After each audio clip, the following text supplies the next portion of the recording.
पुन्हा एकदा भीमाईचा भिवा पाहिजे, पुन्हा एकदा भीमाईचा भिवा पाहिजे. नमस्कार, माझे नाव अदिती अभिजित पवार. मी आता 8वी अ मध्ये शिकत आहे. आज संविधान दिनानिमित्त संविधानाचे निर्माता डॉक्टर बाबासाहेब आंबेडकर यांच्याविषयी काही बोलू इच्छिते. ते तुम्ही शांत चित्ताने ऐकावे अशी माझी नम्र विनंती.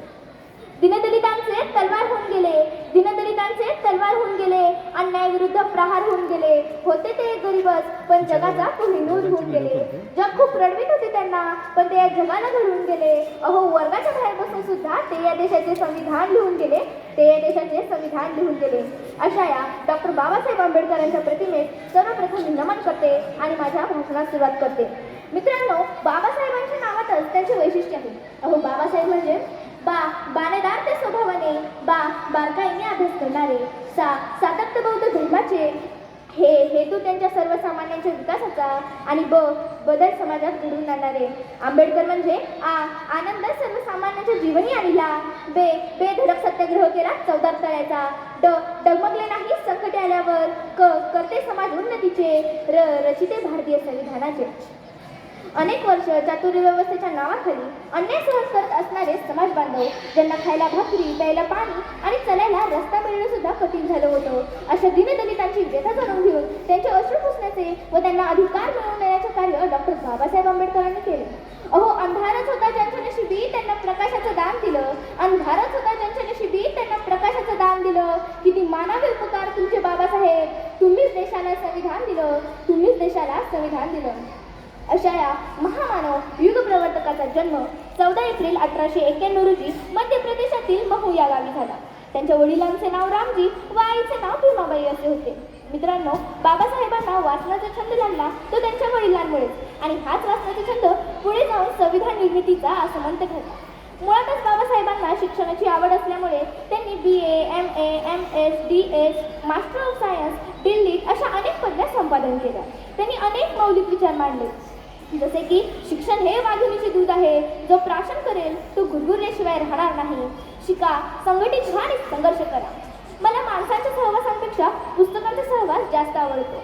अहो, तुम्ही किती अंतर चालत गेला आहात हे महत्त्वाचे नाही, तर तुम्ही कोणत्या दिशेने चालत गेला आहात हे महत्त्वाचे आहे.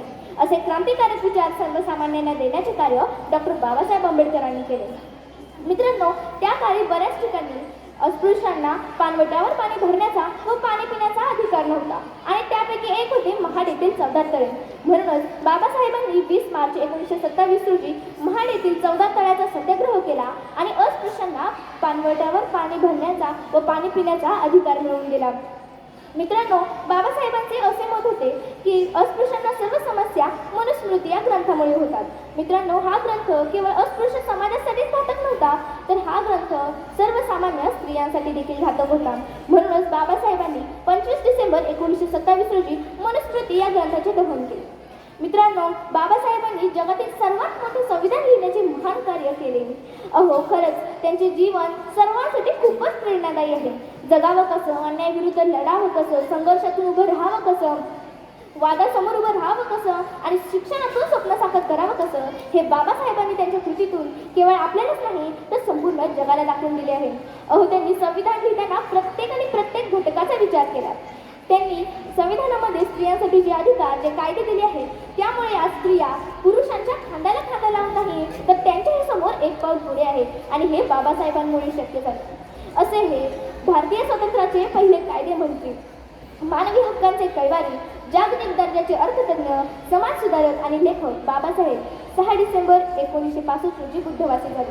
शेवटी जाता जाता एवढेच बोलू इच्छिते, मोजूतरी कशी उंची तुझ्या कर्तृत्वाची, मोजूतरी कशी उंची तुझ्या कर्तृत्वाची, तूच जगाला शिकवलीस मानसातल्या माणुसकीची. तू देव नव्हतास, देवदूतही नव्हतास, तू देव नव्हतास, देवदूतही नव्हतास, तू मानवतेची पूजा करणारा महामानव होतास, तू मानवतेची पूजा करणारा महामानव होतास. जय हिंद, जय महाराष्ट्र, धन्यवाद.